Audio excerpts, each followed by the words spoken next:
Hello, leaders, and welcome to Run to Your Leadership Challenges. So this whole week, we've been talking about the challenge of sexual harassment. And today, I'm going to discuss hugging and how hugging can actually turn into sexual harassment if you're not careful. So the real question is to hug or not to hug.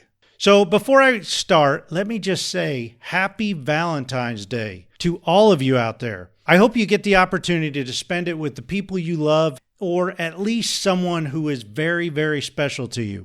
Talking about people that are special, let's talk about hugging. Now, let me ask you, are you a hugger? If you've ever met me or been around me for more than one or two times, you'll clearly know that I am a hugger. It's just the way I was raised. My family has always hugged. Whether you're coming or going, you're getting a hug. And that's just the way we do it. Now, this is great if I'm around other huggers. Man, it's like a hug fest, all right? However, believe it or not, some people just don't like hugging. The thing is, we as huggers, and I'm saying we, including me, must respect the choices of the non-huggers out there by not hugging them, period. This is especially true in the workplace. This applies for both men and women.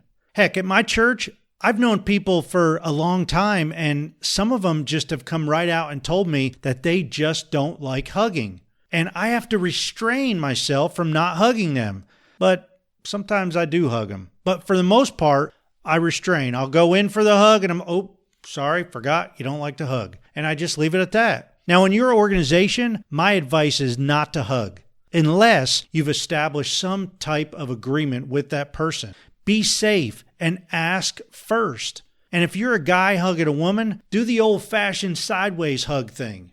So the thing is, if you don't like hugging, tell people that you don't like hugging and tell them not to hug you. Be smart. Be safe. Hug only when appropriate and when mutually wanted. Come up with some kind of agreement in your work center or in your organization and then stick to it. Hey, I hope you enjoyed today's episode. Have a very happy Valentine's Day, and as always, thank you for listening. Until tomorrow, run to your challenges.